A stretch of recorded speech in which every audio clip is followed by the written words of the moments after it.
Quero começar deixando com você um texto da palavra de Deus para o seu coração, palavra do Senhor que ilumina, palavra do Senhor que nos orienta, que nos ensina. Profeta Isaías, capítulo 25, diz assim: Ó Senhor, tu és o meu Deus, exaltar-te-ei e louvarei o teu nome, porque tens feito maravilhas e tens executado os teus conselhos antigos, fiéis e verdadeiros.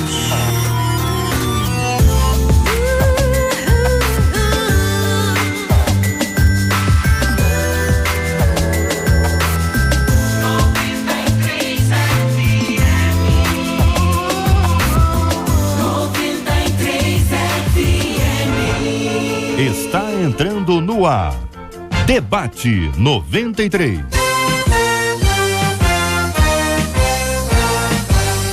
Realização 93 FM. Apresentação J.R. Vargas.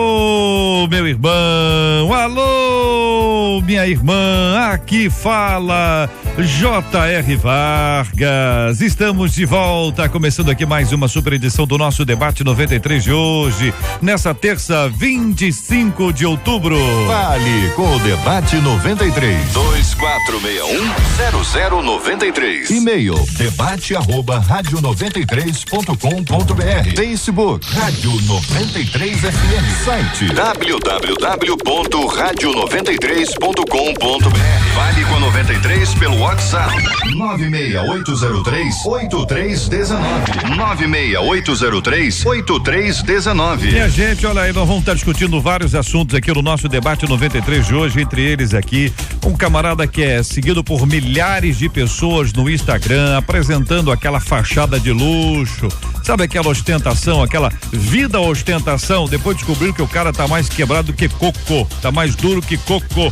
Nós vamos estar discutindo esse assunto aqui, porque tem muita gente que vive de ilusão, não tem? Muita gente que gosta de apresentar a ostentação como de fato a sua existência, mas é apenas uma fachada, é aquilo ali. Quando você chega perto, você descobre que a pessoa não tem nada. E tem gente que até que faz isso espiritualmente, hein?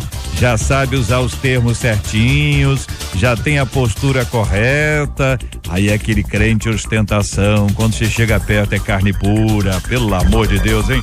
Cientistas do Reino Unido constataram que quando algumas pessoas começam a contar repetidamente pequenas mentiras, o cérebro pode chegar a anular o sentimento de culpa e levá-las a dizer mentiras mais graves. Já sabia disso, não já? Fala pra mim.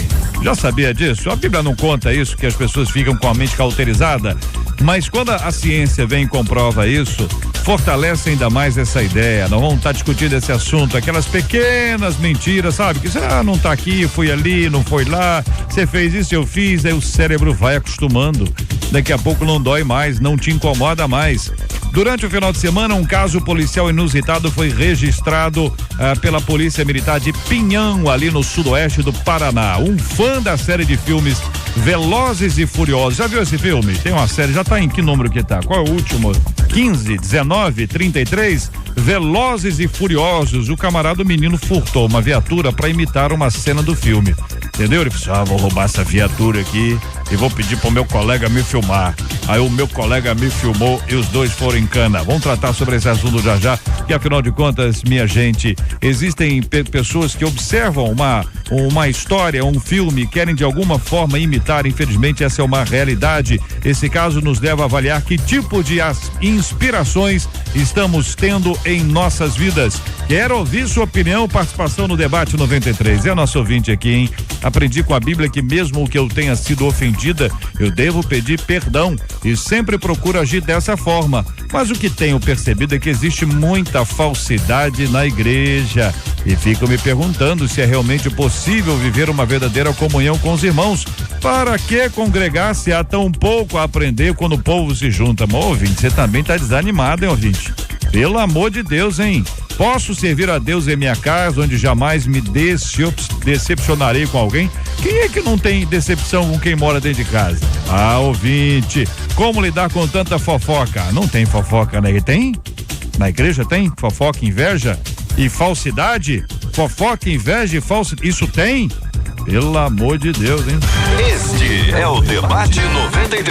Com J.R. Vargas, na 93 FM. E aí, meu querido pastor Hélio André, da Igreja Batista Nova Filadélfia, no Grande Rio. A nossa ouvinte tá desanimada demais ou pode ser uma realidade cruel que ela convive, hein, pastor? Bom dia, JR, bom dia aos ouvintes ligados sempre na melhor. Bom dia aos colegas que estão à mesa. Sempre uma honra, um prazer estar aqui para tentar colaborar com aquilo que o Espírito Santo possa nos iluminar nessa manhã. Até que ponto estamos na igreja para olharmos a falha do outro? Até que ponto estamos congregados como corpo para levantar o dedo em rixe e mostrar, né, o defeito do outro? Eu penso que as pessoas devem estar na igreja para estar em comunhão com ele, mas eu acho que muitas pessoas têm uma inocência muito grande quando adentram a comunidade de fé, achando que as pessoas que estão ali serão perfeitas, não é? Algumas igrejas põem na frente uma faixa assim: proibido a entrada de pessoas perfeitas, justamente para quebrar esse paradigma de que todo mundo que está ali é santo, perfeito, plenamente perfeito. Nós estamos em busca dessa perfeição. A estatura do varão perfeito é Cristo, e nós estamos em busca, né? Eu acho que só a falsidade na igreja, não há falsidade na família, então vou sair da família. Não há falsidade no trabalho, vou sair do trabalho. Não há falsidade na faculdade, vou sair da faculdade. Não há falsidade na minha vizinhança, então vou me mudar. Eu acho que ela assim, coloca de uma forma que falta um pouco de amadurecimento na minha ótica, né? Falta um pouco de crescimento, porque eu estou na igreja para eu cultuar ao Senhor, para edificar a minha fé e edificar a fé dos outros, principalmente dos mais fracos. Eu queria ouvir a opinião do querido pastor José Derivaldo, da Assembleia de Deus na Ilha do Governador. Pastor, muito bom dia, bem-vindo. Bom dia, JR, bom dia para os nossos ouvintes. Olha só, quando nós interagimos em qualquer ambiente, nós vamos sentir aquele ambiente de acordo com o nosso psiquismo e não de acordo com a realidade, de acordo com a realidade objetiva. Então nós vamos tirar conclusões, nós vamos sentir mais ou menos de acordo com a realidade subjetiva, de acordo comigo. Não importa muito o ambiente. Agora, o que acontece dentro da igreja? A igreja, nós sempre esperamos, e deveria ser, uma comunidade terapêutica, onde as pessoas chegassem com problema e pelo processo de interação apenas, a pessoa fosse sendo curada no processo de interação. O problema é que nós, da liderança, nós não quisemos pegar as pessoas que estão dentro da igreja e ir curando as pessoas. Nós nos preocupamos, como nós somos sensacionalistas, nos preocupamos em encher a igreja. Nós nos preocupamos com isso. Então, vamos dizer assim, é a marca do sucesso, o tamanho da minha igreja. É a marca da minha espiritualidade, o tamanho da igreja. Então, ninguém se preocupou com as pessoas. E a igreja não passou a ser uma comunidade terapêutica e caiu o quê? Vamos dizer assim, na direção contrária. Nós nos enchemos de pessoas enfermas e quando chega mais um enfermo dentro da igreja, ele vai, vamos dizer assim, sentir a interação com um ambiente imperfeito, ele tem as suas imperfeições, aí vem a decepção. E por que as pessoas se decepcionam? Porque nós estamos sempre tendo expectativa em relação aos outros, como se nós fôssemos Deus. Nós queremos que as pessoas sejam desta e desta maneira, deste e deste padrão. Quando as pessoas não correspondem ao padrão da nossa expectativa, nós nos decepcionamos com as pessoas, como se elas fossem obrigadas a corresponder às nossas expectativas. Quer dizer, nós estamos nos colocando na posição de Deus. Então, é um problema bem sério, porque aí você vai ver que nós temos as pessoas que mais se ofendem, são as pessoas que têm mais problemas psicoexistenciais. Bispo Sérgio Nonato, da Catedral Metodista Ebenezer em Cosmorama. Bispo, quero ouvir também a sua opinião. São 11h10, quase 11h11 agora. Ouvinte dizendo: eu penso que se a gente sai do mundo é para encontrar pessoas melhores do que aqui fora, mas eu só vejo gente pior. E cita duas qualificações aqui: pessoas falsas e pessoas mesquinhas. Opinião do nosso ouvinte pode continuar chegando aqui pelo nosso WhatsApp 96803-8319, 96803-8319. Bom dia, bispo. Bom dia aos debatedores, aos nossos ouvintes. A princípio, JR e demais debatedores, nós não devemos ir para a igreja procurando encontrar pessoas melhores. Nós devemos ir para a igreja para nós melhorarmos a nós mesmos. Por outro lado, baseado no que o pastor José Derivaldo falou, quanto a igreja e a preocupação de superlotação, né? Nós vemos que Cristo, por sua vez, ele fica com 12 discípulos treinando, tratando do caráter, né? Construindo um caráter polido nos discípulos, e quando chega em João 6, por exemplo, onde muitos abandonam, ele ainda vira para os 12 e pergunta: vocês também não querem ir embora? Né? Porque a preocupação de Cristo era formar caráter, e hoje a preocupação, como disse o pastor José Derivaldo, e é uma verdade, hoje os líderes estão muito preocupados em encher e pouco se trata, e nós acabamos vendo as pessoas decepcionando e nós decepcionando pessoas. Então nós precisamos tratar desse caráter para quando chegar em 2 de Coríntios capítulo 5, versículo 17, porquanto se alguém está em Cristo, é nova criação. E aí, se nós somos nova criação, vai ser muito mais fácil lidar com pessoas. Evangelista Sônia Moreira, da Academia da Fé na Tijuca, é a nossa menina da mesa de hoje. Uma de nossas ouvintes diz aqui o seguinte: olha, sempre haverá fofoca na igreja porque nós lidamos com pessoas. Igrejas perfeitas não existem, graças a Deus. Senão eu não teria como congregar em alguma. Diz sinceramente aqui a nossa ouvinte. O foco tem sempre que ser em Jesus, e se faz necessário sim estarmos juntos com os santos dos santos. Eu preciso estar no corpo de Cristo e não fazermos culto em casa ao invés de estarmos na casa do Senhor, compartilha uma de nossas queridas ouvintes. Que pensa, irmã? Bom dia. Bom dia, JR, bom dia aos demais pastores da mesa. Eu concordo em gênero, número e grau com o que tem sido falado até agora, e eu gostaria de colocar aqui uma observação que eu fiz, é que a igreja, ela é sim um organismo vivo, e trata-se, portanto, de questão de vida. Logo, nós tratamos com muitas vidas e pessoas diferentes, pessoas que chegam com os mais diversos problemas, mais diversos desvios de caráter e de conduta. Quando elas entram nas igrejas, elas estão buscando o quê? Uma transformação, uma melhora de vida, aquilo que elas vêm buscando em vários lugares, e finalmente elas chegam na igreja e pensam: aqui eu vou encontrar o que eu preciso. Mas esse organismo vivo lida com muitas vidas diferentes, e é como se fosse comparado a uma lavoura que exige cuidado, exige dedicação, paciência e tempo. Então, a pessoa necessariamente não irá mudar da noite para o dia só porque entrou na igreja. Mas como que acontece? Ela chega lá dentro, como o pastor Nonato falou, encontra pessoas, às vezes, até com problemas de caráter piores do que o que ela, como nova convertida, ela tem. Então, ao invés do que está lá dentro, procurar abraçar aquela pessoa e mostrar que é possível a mudança, não, a pessoa começa a acentuar o seu caráter negativo, e aquele que está entrando novo ali, ele pensa exatamente como essa irmã colocou: eu não preciso então estar na igreja, eu vou ficar em casa, vou fazer meu culto a Deus. Mas não é isso que a palavra diz. A palavra diz que nós devemos congregar. Eu queria pontuar só o paradigma da igreja grande, né? Porque eu penso que não é o fato de ser grande ou pequeno que o tratamento seja melhor ou pior, né? Então, assim, nós temos igrejas grandes que compreenderam que a vida da comunidade tem que ser vivida de fato na comunidade. Então, elas têm os pequenos grupos, né? Bill Hybels tem uma igreja de 29 mil membros em Chicago, nos Estados Unidos, e ele entendeu que com todo aparato, com toda aquela ideia que o americano tem de profissionalismo dentro da fé e tal, que a sua membresia só poderia ser pastoreada através de uma rede de pastoreio, e essa rede advinha de pequenos grupos, né?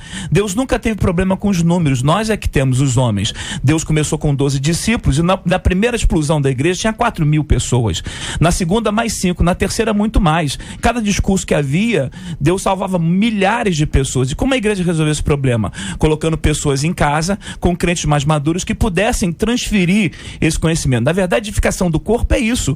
É o crente maduro que edifica o mais novo, que ensina os passos da fé do mais novo. Então, assim, pode ser uma igreja pequena, cheia de problemas, que ninguém seja cuidado. Pode ter 20 pessoas ali que não seja cuidada por ninguém. Mas pode ter uma igreja numerosa de 10, 13 mil pessoas que é cuidada e muito bem cuidada numa rede pastoreira. Então, só esse paradigma que me incomoda um pouco. Mas eu quero fazer uma colocação que quando nós falamos de nos preocupamos com o crescimento, foi no sentido de só crescer e não instruir, né? E aí nós esse lembramos da nossa sem realidade. qualidade. Nós temos realidade aqui no Brasil de impérios eclesiais que não cuida de ninguém. E se você tentar trazer uma mentalidade como essa, será rechaçada. Porque acha que, vamos dizer assim, a divisão, a multipartização da igreja em pequenos grupos iria deseclesializá-los. Então, vamos se é que existem essas palavras, vamos dizer assim. Então, o medo seria esse.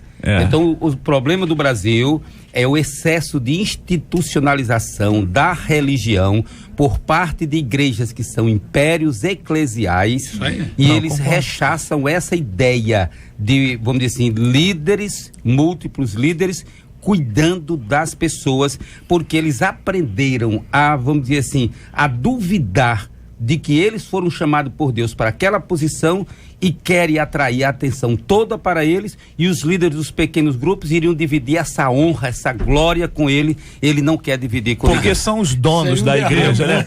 São os donos da igreja, Pergunto a vocês se existe consenso aqui, estou tentando resumir aqui algumas afirmações. Não. A ideia de que o tamanho da igreja, o número de membros da igreja, ou o número de filhas daquela igreja não assegurará a esta igreja ser ela mais espiritual ou menos espiritual. Não assegurará ela ser mais cuidadosa ou menos cuidadosa. Não é isso? Não é mais humano ou menos humano. Não é um culto à igreja pequena e também não há uma idolatria à igreja grande. Mas o modelo administrativo. Nós estamos falando aqui a respeito de problemas que existem dentro da igreja. O ouvinte menciona especificamente aqui fofoca, inveja, falsidade, enfim, ela está dizendo de problemas que vocês todos disseram que são problemas recorrentes, problemas que existem em todas as igrejas, porque todas as igrejas são compostas por seres humanos. Daí a pergunta que se faz é o seguinte: então não há esperança? E vocês apontaram aqui que o cuidado pastoral e até uma questão que a gente poderia chamar de discipulado, que isso é para toda igreja tem ou deveria ter algum tipo de discipulado, é no discipulado que essas coisas vão sendo eliminadas. Mas pressupõe que quem está discipulando já passou por essa etapa, ou seja, já venceu esse tipo de coisa. Mas estamos cientes também que algumas questões a pessoa luta a vida inteira. Então pode ser que algum ouvinte que já tenha sido discipulado por A tenha pego A fazendo fofoca, até no próprio discipulado. Olha bem, então você imagina a cena, né? A e B, então tá lá, B tá vindo para a igreja, tá dando os primeiros passos, A é o discipulador, a discipuladora, e A chega no processo do discipulado, além de falar de Jesus, fala de outras personalidades que não estão na Bíblia, mas estão na nossa comunidade. Olha a decepção que fica B com A, e aí B vai achar que não apenas A, mas todo mundo é assim. E veja que no processo de discipulado é necessário que haja maturidade de B para entender que A também não está pronto. Não estamos falando de um anjo discipulando a gente. Nós estamos falando de seres humanos de carne e osso que erram e que vão continuar a errar. Infelizmente, porque nós lutamos contra a carne e o pecado. É isso, gente? Aí é que fala, a maturidade é que vai fazer o equilíbrio das coisas, né? Porque eu posso ser instruído por alguém, mas eu não vou esperar que esse alguém seja plenamente perfeito, né? Eu vou olhar para ele e obviamente vou ver pontos que ele erra, mas vou entender que assim como ele está lutando para ser melhor, eu também preciso lutar para ser melhor. O problema é que a gente deposita muito no outro aquilo que a gente precisa ser, ou aquilo que a gente precisa mudar como pessoa.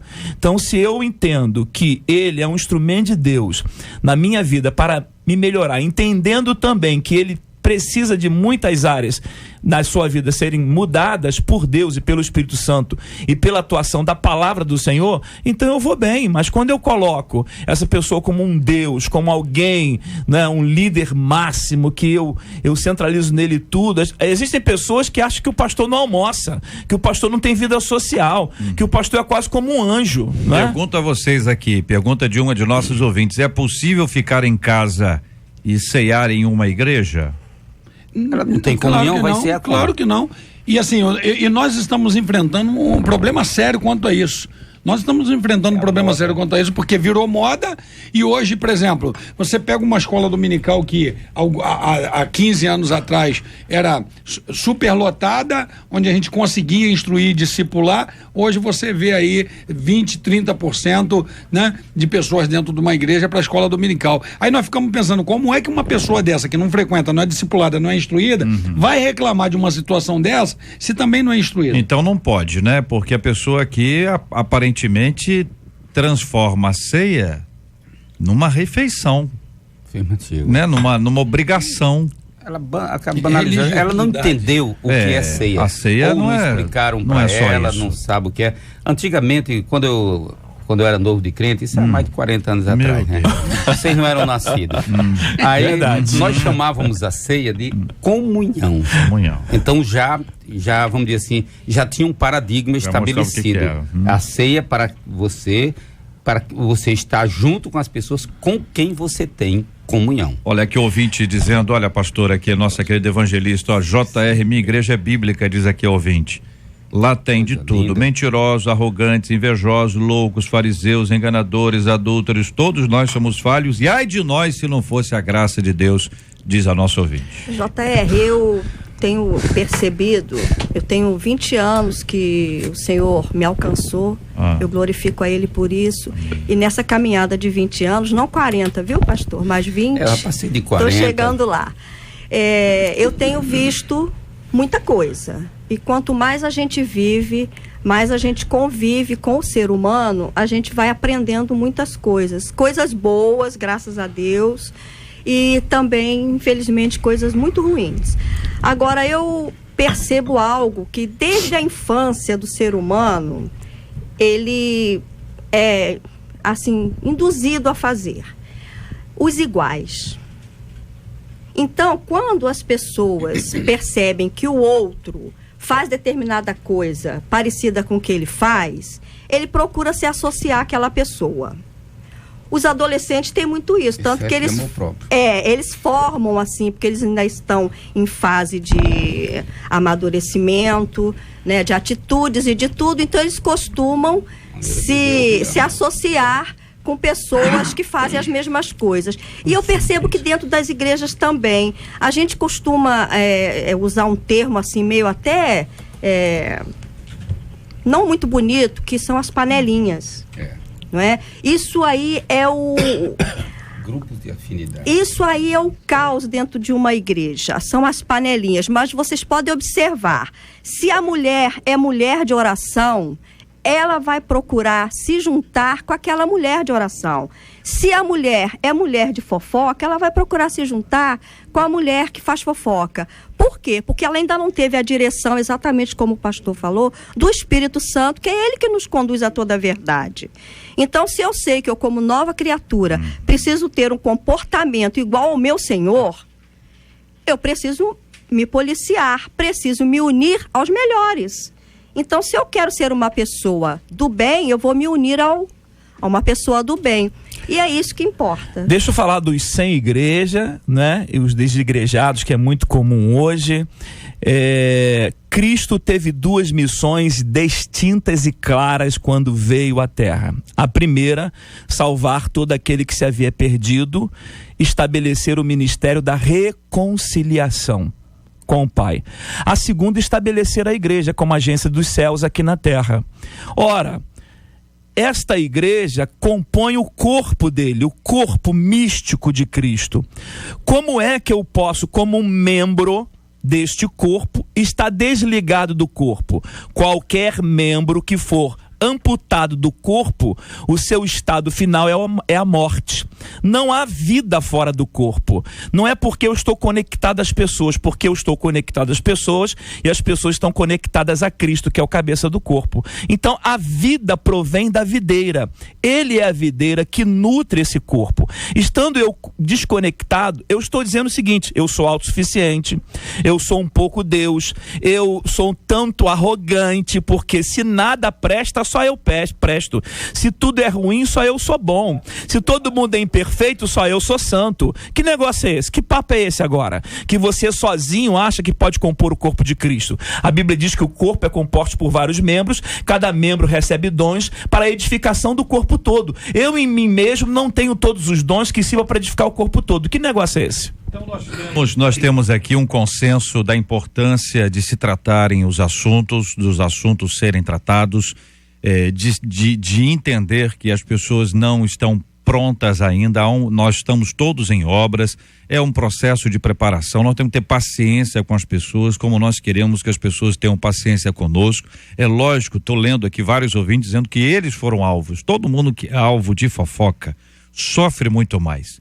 Isso numa igreja, num ambiente lá de 100, 200 irmãos, isso é muito complicado. Existem pessoas que são muito, muito ruins mesmo. Tem gente que não é convertida ainda. Olha, Jesus falou que tem joio no meio do trigo. Jesus falou que tem falsos profetas, então você imagina. Tem joio no meio do trigo e tem falsos profetas, mas um detalhe é importante que a gente saiba. Quem tira o joio do meio do trigo é o Senhor da seara. E quem aponta o falso profeta são os seus frutos. E Jesus Cristo é quem revela esses frutos, ou o Espírito Santo de Deus, ou o próprio Deus. A Trindade nos revela isso e nos mostra. Daí o cuidado que todos nós precisamos ter para lidarmos com esses assuntos. Paciência com os irmãos e persistência na caminhada da fé. Não desista, apesar de todas as batalhas e de todas as lutas da sua vida.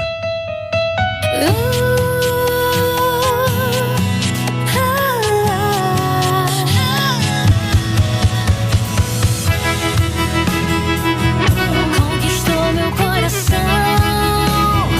93 FM. Ele é seguido por mais de 20 mil pessoas no Instagram, minha gente. É o senhor Boris Bork. Ele mostra o seu dia a dia para lá de luxuoso, carro, seu próprio helicóptero, restaurante, renomados e luxo, muito luxo, mas os que os seus seguidores, escute bem, o que os seguidores não esperavam descobrir é que ele não existe, ele é uma farsa.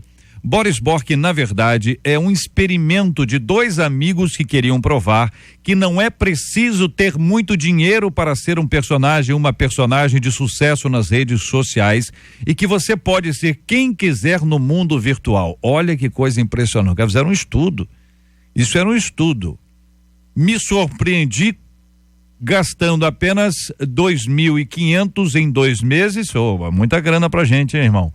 Pude fazer com que dezenas de milhares de adultos acreditassem em uma pessoa que não existe, disse lá um consultor de marketing, o senhor Roman Zaripov. Você já acreditou em algo que depois descobriu que era uma farsa? Você conhece alguém que gosta de ostentar para chamar a atenção e muitas vezes nem pode ostentar? Quais os perigos de viver uma vida baseada na ilusão? Falando em ilusão, criar os filhos acreditando em contos ilusórios como Papai Noel, Coelho da Páscoa, Fada do Dente, tem mais? Entre outros, é errado? Como entender esse assunto à luz do que a Bíblia nos ensina? Perguntamos aos nossos ouvintes, começando a ouvir os nossos debatedores. Posso cantar um corinho também. Eu canto corinho. Eu sou do tempo eu não tenho nem 40 nem. Quantas senhora tem 20, né? Deve ter uns 5. O problema das redes sociais, isso ocorre muito nas redes sociais e apesar de eu não ser adepto muito às redes sociais, né? Mas quem sabe que isso acontece, a gente ouve histórias até mesmo de crentes, né? Jovens que gostam de de ostentar uma coisa que não é, que não tem, e claro que é errado. E por outro lado, já no finalzinho, falando do Papai Noel, do Coelho da Páscoa, nós somos crentes, irmãos, e falar de mentira é mentira é do diabo, e nós não devemos ensinar isso às crianças. É verdade. Eu tenho observado isso exatamente. Cristãos mesmo que têm a vida ali pautada na presença do Senhor, mas quando chega a época da Páscoa, vai enfeitar coelhinho, vai fazer aquelas coisas todas que a gente entende biblicamente, não é correto, mas como que nós vamos passar para um cristão que ele tem que viver pautado na palavra do Senhor? Aí a gente se torna como? Antipático, é muito preconceituoso, não é? É verdade, a gente enfrenta isso nas nossas igrejas. Chega no Natal, aquele que compra a árvore maior é o que, poxa, fulano é o que vai ter mais 3 trabalho para metros. montar e desmontar. Exatamente. É ou não é? O que compra a árvore grande. A mídia tem o poder de conferir autoridade a quem não tem. Visto o horário político, não é? Então, assim, você acredita numa pessoa que é só aquele marketing, os problemas, né? Acabaram, né? Literalmente. É só aquele trabalho bem elaborado, né? Intencional, atingindo ao coração, a área límbica do cérebro, da emoção, né? Que a razão fica totalmente fora. E aí você vê que a mídia confere autoridade, isso é óbvio, né? Então, assim, com um pouco de dinheiro, né? Que eles, para conseguir esse número todo de adeptos, de assinantes e tal, eles puderam conferir autoridade a quem não era nada, quem não era ninguém. E aqui fica uma lição pra gente, né? Cuidado com o mundo virtual. Viva o mundo real. Você pode estar no mundo virtual sendo você, mas sabe que nem todos que estão ali serão aqueles que estão de fato. Dizendo, meu marido é assim, JR, mostra uma coisa que ele não é. Fico muito chateada, diz a nossa ouvinte. Olha, nós temos que entender que nós vivemos num mundo que exige determinados padrões da pessoa. E o que é o nosso comportamento? É a veste que nós estamos vestindo de acordo com a moda do momento. Então, em qualquer ambiente que nós tivermos que interagir, nós vamos rapidamente perceber quais são os valores daquele ambiente e nós vamos esboçar um comportamento, vamos dizer assim, adequado para aquele ambiente. O grande problema que nós temos hoje em relação aos elementos de mídias, que são, vamos dizer assim, os instrumentos do poder psicossocial, é que o poder psicossocial trabalha com os sentimentos das pessoas para modelar uma cosmovisão, para mudar a cosmovisão das pessoas. E o que acontece? Existe a manipulação das necessidades inconscientes do ser humano. E isso nunca foi novidade que se trabalha com isso aí. Então, o que acontece hoje em dia? O que acontece é que as pessoas sempre foram assim, mas atualmente nós temos uma invasão das mídias na vida das pessoas violenta, de forma violenta, mas sempre o ser humano assistiu filme se vendo no artista. Você pode pegar uma criança, vai assistir um desenho, alguma coisa, aí você vai assistir comigo, o meu caso, do vovô, né? Vão assistir comigo, vovô? Não é mais papai, né? Vovô. Aí, tá, vamos. O senhor vai ser quem? Então ele já, meus netos já quem é o personagem? Qual foi o filme, senhor? Hein? Qual foi? O que eu assisto? Esse último que o senhor viu. Kids. Não, o meu neto. Lá do Discovery Kids lá. Isso aí. Então a criança já desde sempre pergunta, você vai ser quem? Pastor? Porque isso é normal em nós seres humanos. Qual a idade deles, pastor? Tem 3 anos, 5 anos, tem uma de um mês e outro de 15 dias. Não? O senhor Barney não? Hein? O senhor é o Barney, não? Não, eu deixo eles escolherem. Tá bom. Ouvinte dizendo, JR, fala baixinho, hein? Conheço gente que vive ostentando em rede social, JR, mas olha, quando chega perto, chora miséria, falando que tá difícil. Agora, tem gente que diz que as coisas estão difíceis, rapaz, eu fico impressionado. A pessoa diz, ó, o negócio tá difícil, depois de repente aparece com uma casa. Entendeu? Tá difícil, parece com carro. Tem um pessoal que gosta de falar o negócio tá difícil. Tá difícil que é pra ninguém chegar e pedir nada, né? Ninguém falar nada, né? Se tá difícil pra mim, o que eu vou pedir pra ele? Meu Deus do céu, rapaz. Só a graça de Deus. Eu conheço pessoas que vivem de quê, ouvinte? Conta pra mim. Que vivem de aparência até mesmo na igreja, ostentam roupa de marca. Tem gente que gosta, né? Pessoa toda assinada. Vão a lugares só pra tirar foto. Para ganhar curtidas nas redes sociais, mas na verdade estão desempregadas e pedindo dinheiro emprestado. Aí é a dose pra leão, né? Hein, gente? Aí a pessoa acaba exagerando demais, né? Um cristão. Ih, ouvinte, você falar de árvore de Natal aí, viu? Eu não falei de árvore de Natal. Quem falou de árvore de Natal? Eu. É evangelista. JR, um cristão pode montar árvore de Natal? É outro assunto, mas já que entrou, tem que responder. Eu acredito que a árvore de Natal em si não é problema na casa de ninguém, nem para o cristão, nem para os não cristãos. Mas eu digo, você idolatrar aquela situação, aquela época, aquele fato, como, se eu não comprar a melhor árvore, a árvore mais iluminada, a árvore mais bonita, meu Natal não tem graça. Nós temos que focar o nosso Natal no dono realmente do Natal, que é o Senhor Jesus. Aqui o ouvinte dizendo, meu primo é cristão e a esposa dele também, todos os anos no Natal eles travam uma guerra, porque ela monta a árvore e ele é totalmente contra. Olha, já criou uma dificuldade, assim, hein? Como disse a pastora, não tem nenhuma briga por causa de árvore. O nosso problema aqui, quando nós entramos no assunto, foi justamente o problema do Papai Noel, né? Eu acho assim, o Natal é nosso, irmão. Verdade. O Natal é nosso. A gente festeja o nascimento de Jesus e temos que festejar com pressão mesmo, porque quem conhece Jesus somos nós, e nós precisamos festejar o nascimento de nosso Jesus. Agora, o problema é quando entra a ficção, né? Isso, a mentira. isso. E aí não existe. Eu acho que nesse caso aí, quando se fala de Páscoa e fala do coelhinho ou dos ovos, você tira a figura do cordeiro. Isso aí. Quando você fala do Papai Noel, você está tirando a figura de Jesus Cristo. Então a igreja tem que ter cuidado, porque a escola vai ensinar o coelhinho, o Papai Noel e outras coisas mais. A escola ensina isso. Se a igreja acabar sendo a própria igreja ensinar as mesmas coisas, aonde essas crianças vão aprender sobre o Cordeiro e sobre Jesus Cristo? Bom, o ouvinte nosso, que JR, meu pastor, fala, depois que inventaram a expressão tá ruim, nunca mais ficou bom. Quero agradecer o carinho dos nossos ouvintes e a participação de cada um de vocês com a gente aqui. Esse é o Debate 93, 11:38 no Rio. Conquistou meu coração. 93 FM. Olha que coisa impressionante, ouvinte. Cientistas no Reino Unido constataram que quando algumas pessoas começam a contar repetidamente pequenas mentiras, tá entre aspas, viu? Entre aspas, só pra gente entender do que se trata a pesquisa, né?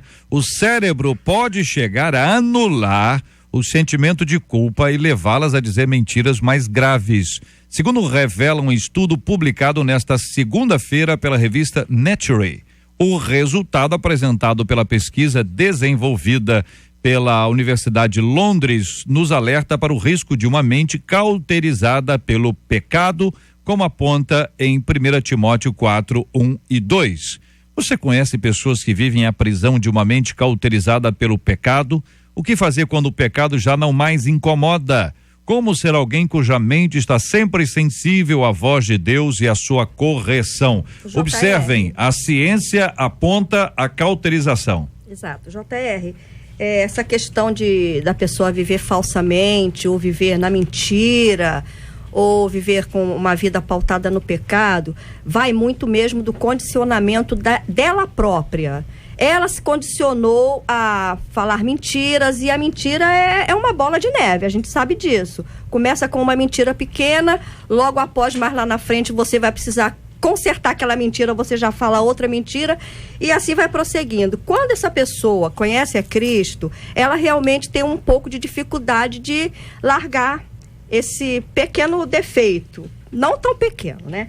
Então, esse círculo vicioso que a pessoa tem de estar sempre falando uma mentira, ela precisa transformar num círculo virtuoso.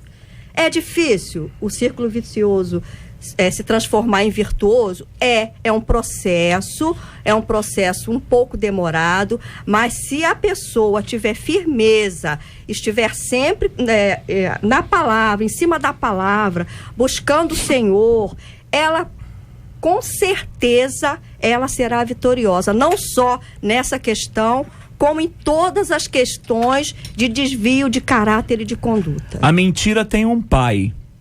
Todos que estão associados à mentira passam a ser filhos desse pai. O pai da mentira é o diabo, né? O pai da verdade é Cristo. Cristo é a verdade que liberta. A verdade sempre é libertadora. A mentira nos mantém cativos em realidades que não existem, né? A mentira repetida por diversas vezes para a pessoa acaba sendo verdade. Paulo fala da boa consciência e da má consciência. A cauterização dessa consciência é tornar essa consciência insensível àquilo que é verdade. E aí, cauterizado, perdeu a sensibilidade. Perdeu a sensibilidade, eu faço no piloto automático, não é? Aquilo já não me fere mais. Não há mais a possibilidade, eu não permito mais a possibilidade do convencimento do Espírito Santo. E aí o pecado deixa de ser pecado, não é? Porque o pecado é uma mentira. Que mentira que o pecado é? Dizendo que eu pecando, eu posso estar bem com Deus, eu posso estar feliz comigo mesmo, que esse prazer é bom para mim. Tudo isso é uma mentira. Tudo isso vai me destruir. E eu acredito nessa mentira, que é o pecado, vou caminhando nele, cauterizo a minha boa consciência, eu perco a consciência boa, né? Paulo fala do navio que a gente vai jogando as cargas para fora, porque ela começa a pesar, eu quero aliviar essa consciência e caminho por aqui em duplamente uma mentira que é o pecado, né? E nós estamos vivendo uma geração do relativismo. O que acontece no relativismo? A verdade absoluta cai por terra. E aí o que ocorre? Como a verdade absoluta cai por terra, as pessoas estão totalmente tomadas com a mente cauterizada no pecado, e aí o pecado já não incomoda mais, porque como é relativismo, o certo passa a ser errado, o errado certo, e tanto faz, vive aquela vida ali mentirosa com a mente cauterizada. Olha aqui um ouvinte dizendo, tem gente que fala tanta mentira que passa a ser verdade para ela mesma. Infelizmente, constata aqui um dos nossos queridos ouvintes, aqui eu quero agradecer pelo carinho da audiência, está compartilhando aqui conosco outro ouvinte dizendo, JR, fala baixinho, então vou falar. Eu tenho um primo que mente tanto, JR, que ele acredita na própria mentira, ainda casou com a mulher igual a ele. Meu Deus. Meu pai, como é que tá aí uma família? verdade. Tá aí uma verdade, o ouvinte tá falando, não é, ouvinte? Tá falando verdade, né, ouvinte? Olha. Fala, pastor Derivaldo. Olha só, é um sistema de defesa do psiquismo humano. Quando você tem coisas que vão te acusar, o psiquismo humano se defende. Você não fica o tempo todo com medo, com pavor, o organismo vai ter que reagir, o psiquismo vai reagir. Então, reagir às mentiras é um sistema de defesa do psiquismo. Então, se a pessoa não cuidar, o psiquismo vai arranjar uma maneira de aceitar aquilo e se convencer de que é normal, de que é verdade, vai ter alguma forma de racionalização para que ele não se desespere. Reagir às verdades, né? Ao contrário. Aí, vamos dizer assim, aí o indivíduo já afundou quando isso acontece. Paulo chama isso de cauterização da consciência. Olha aqui, ouvinte dizendo, JR, um dia eu fui muito mentirosa, eu menti por qualquer coisa, e há algum tempo eu encontrei a Jesus Cristo e eu não consigo mais mentir por nada nesta vida, diz aqui outro ouvinte aqui compartilhando o seguinte, no meu trabalho eu tenho que mentir, isso me incomoda demais, e hoje eu vou conversar com a chefe, e eu não vou mentir mais, mesmo que isso custe o meu emprego. Amém. Eu não vou mentir mais. Compartilha aqui uma de nossas ouvintes, outro ouvinte aqui dizendo que tem uma grande dificuldade no relacionamento, que a esposa é mentirosa. Outro ouvinte diz, meu cunhado precisaria de viver 3 vidas para viver tudo o que ele disse que viveu.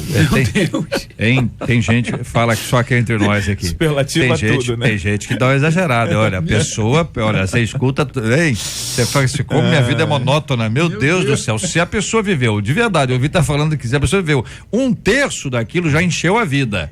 Para viver aquilo tudo, teria que ter vivido 3 vezes mais do que já viveu. E uma classe foi rotulada, os pescadores, né? O pescador. Olha que JR, eu tenho uma irmã que mente tanto que às vezes eu fico na dúvida, mesmo tendo certeza da verdade, conta aqui a nossa querida ouvinte. Esse é o problema da mentira. Aquela jovem, por exemplo, falou que mentiu tanto que agora está falando a verdade, e as pessoas acabam não acreditando nela agora. Tem um tempo, né? Minha cunhada é muito mentirosa, e o pior é que meu irmão concorda, porque senão ela briga com ele. JR. Oi. Aqui em Efésios 6, 10-20, a gente conhece bem, não é? Fala da armadura do cristão. Eu frisei aqui o versículo 14, que diz, assim mantendo-se firmes, cingindo-se com o cinto da verdade, vestindo a couraça da justiça. Então, a verdade aqui, claro, é a palavra de Deus, né? O Senhor. Então, se nós nos pautarmos na palavra de Deus, eu continuo afirmando, nós temos como ser libertos dessas coisas. Em Efésios 4:25, diz: portanto, cada um de vocês deve abandonar a mentira e falar a verdade ao seu próximo, pois todos somos membros de um mesmo corpo. É possível que as pessoas abandonem a mentira, mas ela tem que cingir ela própria com a verdade, que é Cristo. O pastor aqui falou do psique, falou muito bem, mas sem o poder e a atuação do Espírito Santo, que nós estamos falando do cristão. E aí é um detalhe importantíssimo, evangelista, que é a armadura de Deus, portanto ela cabe em cada cristão. Sim. Porque se fosse a armadura de Paulo, só caberia em Paulo. Exatamente. Como é a de Deus, ela se aplica a cada um. O ouvinte dizendo: eu já menti para tentar agradar os outros, para ser aceita. Hoje em dia não mais. Quem gostar de mim será do jeito que eu sou. Não precisa mentir, pode dar uma melhorada. Uma melhorada é sempre bom, é ou não é? Hein? Dar uma melhorada é sempre importante, né? Mas não precisa e não deve, em hipótese alguma, ficar atrelado a algum tipo de mentira. Olha, ouvinte dizendo: JR, eu já fui mandando embora de uma empresa por me recusar a mentir. Vendíamos um seguro que tínhamos que falar que era gratuito, mas que não era. Ele vinha depois na fatura. Só que todo mês o valor estava lá. E aí o povo reclamava. Então, veja bem, olha, tinha que mentir. Ela disse: eu não minto mais. Então você vai ser mandado embora. Eu já fui. E foi embora. Entendeu? Tá dizendo aqui uma de nossas ouvintes. Olha como tem gente opinando. Eu fico realmente impressionado, agradecendo a Deus por essa audiência. Eu já menti e hoje minhas mentiras se tornaram uma realidade. Isso? Como é que é isso? Ô, pastor Hélio. Essa aí já tá no mundo da fantasia, né? Do Bob e tudo mais, já partiu. Já namorei uma pessoa que era o quê, ouvinte? Era tão mentirosa, cínica, e não aceitava ser confrontada com a verdade. Hoje, graças a Deus, tô longe dela, tem 3 anos, mas tá comemorando. Tem bolo também pra agradecer. Ouvinte dizendo aqui, olha... Oh, meu Deus do céu, vamos lá, o WhatsApp, me ajuda. Eu já menti muito, eu era obrigada para defender os meus filhos, mas é horrível se saber que tá errado e ter que mentir. Eu odeio e não faço mais isso. Ouvinte dizendo: eu tenho uma amiga do trabalho que mente tanto que tem horas que ela acredita na própria mentira. Veja que essa frase está sendo repetida algumas vezes, porque de fato ela é uma questão muito clara. Outro ouvinte: agora eu mentia, entendeu? Mas eu não minto mais. Agora eu sou um homem tão sincero que às vezes magoa até a minha esposa. Mas também não precisa. Não exagera. Hein? Não é não, evangelista? Nós estamos num processo. Pode ser doce, né? Omitir, né? Como o pastor Hélio. Desculpe. Hélio André. Ele falou há pouco. Nós estamos em um processo. Claro, nenhum de nós aqui pode se dizer perfeito, porque só existe um perfeito, né? Que é Jesus. Mas nós estamos em processo de perfeição, né? Um aperfeiçoamento contínuo. E é claro, ninguém aqui pode ser hipócrita de dizer que nunca mentiu. Eu não posso dizer nunca menti. Claro. Mas nós temos consciência de que isso não é certo. Se disser, já é mentira. Não é? Então, o que nós fazemos? Procuramos não cometer novamente aquele erro. É uma batalha muito grande, que todo mundo sabe, as pessoas têm mais dificuldades com isso, as pessoas têm mais facilidade. Exatamente. Então, naquilo que você tem dificuldade, você lute, batalhe. Deus tem a palavra, Deus tem a resposta, Deus tem a orientação para a nossa vida e Ele nos chamou para a verdade. A verdade é luz, a verdade é dia. Você ficar em paz, você não precisa esconder, mentir as coisas para ninguém. Viva a verdade plenamente. Você vai ser uma pessoa com crédito, vão acreditar em você. Isso, gente, olha, isso é bom demais.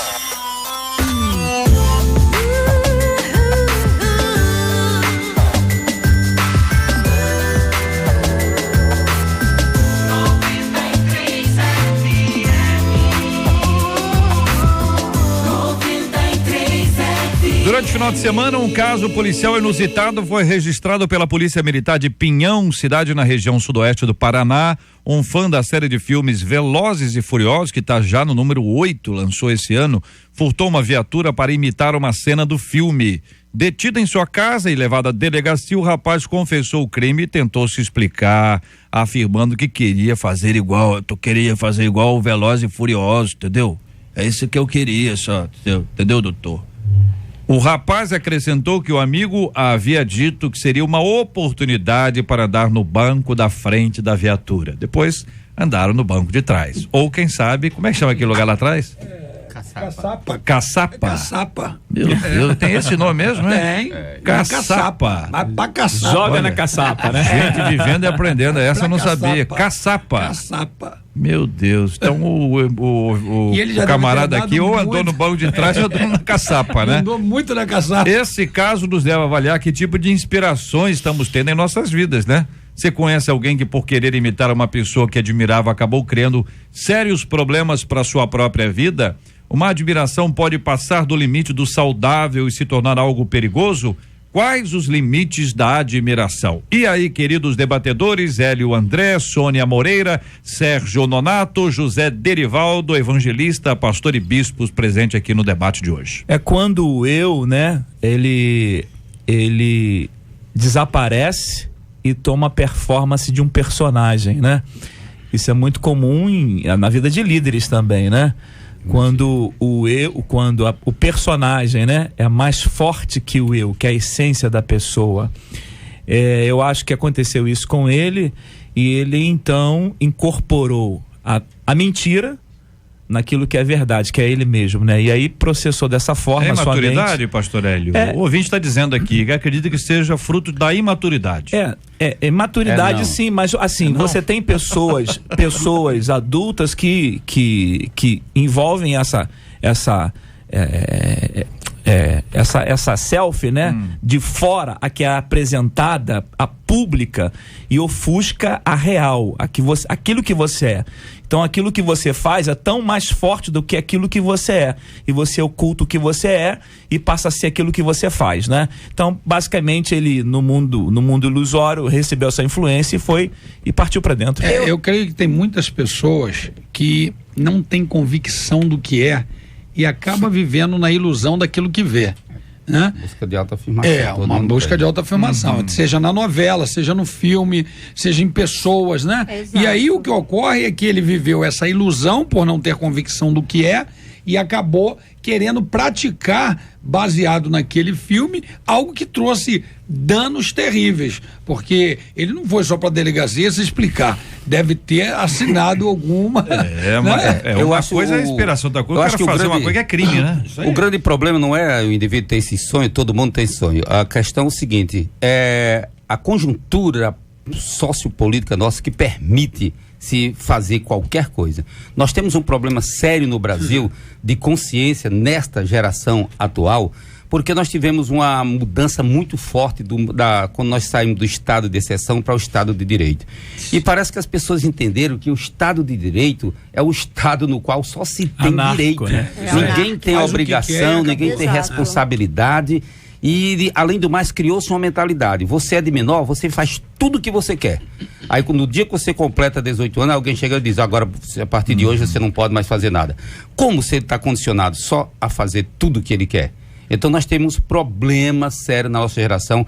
Nós vamos sofrer muito daqui para frente. Nós vamos ver muito caos, porque nós temos uma geração que foi educada a partir do paradigma de que não existe, vamos dizer assim, da crítica das chamadas metanarrativas e da crítica dos valores morais absolutos. Então nós tivemos isso a partir da década de 80, isso foi bem forte. Houve muita advertência em relação a esse modelo de educação na revista Psicologia Atual que tinha naquele tempo, mas não adiantou nada e agora nós vamos colher os frutos. E hoje Ouvinte nós temos... dizendo o seguinte, JR, quando eu era criança, eu era fã do X-Men. O que é o X-Men? Eu tentava mover a porta com a minha mente. Olha aí. Que bom que nenhuma vez eu consegui, diz aqui o ouvinte. Ô JR, Oi. eu acredito também que isso muito acontece porque os nossos filhos, no geral que eu estou dizendo, eles não têm em quem se espelhar dentro de suas casas. Então é onde eles mais procuram esses ídolos, esses heróis, esses falsos heróis, para poderem imitar. E vão às vias de fato. E acontece como esse fato aqui desse rapaz. Eu creio no nome de Jesus que Deus vai levantar alguém para frear essa geração. Em nome de Jesus. Que, pelo amor de Deus, está insuportável isso. Ouvinte aqui, eu na adolescência me imaginava como uma personagem de novela, filme, mas jamais me vi num caso sem limites. Aí existe o equilíbrio, né, minha gente? Você pode ter eventualmente ali um olhar para o outro, mas de jeito nenhum você poderá caminhar por uma via da ilegalidade, né?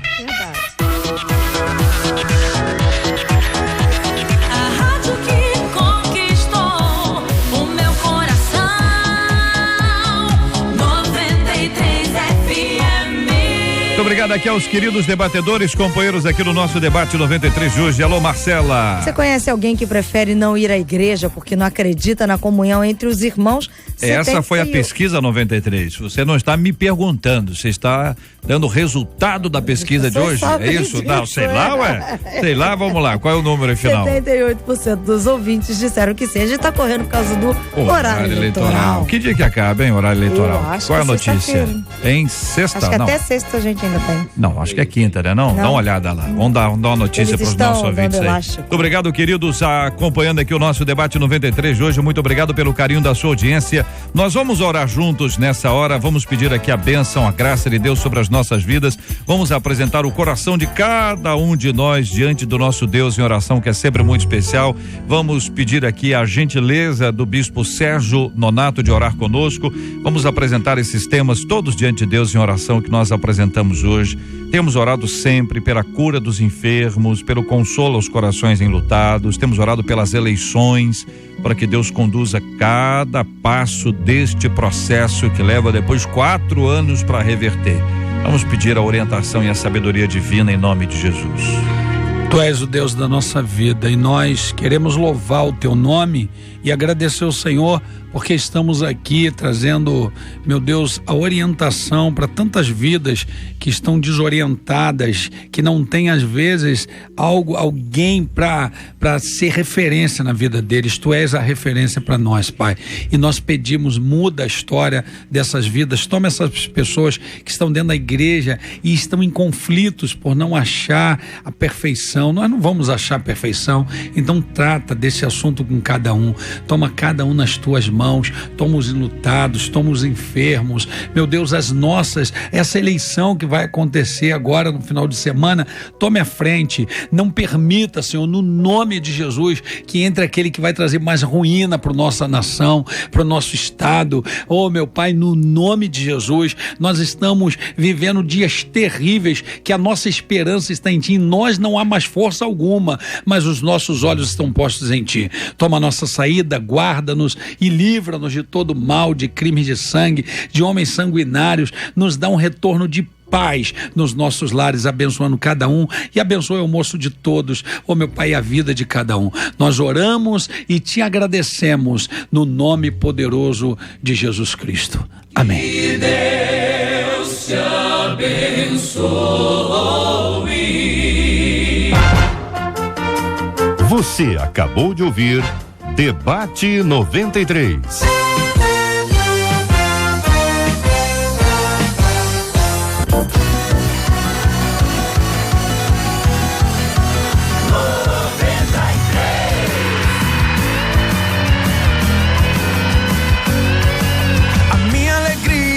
Todos os dias, ouvindo louvor e adoração, eu conto as horas e fico ligado na informação e comunhão. Tudo que eu preciso encontro aqui na 93. Eu digo 9, eu digo 3, eu digo 93.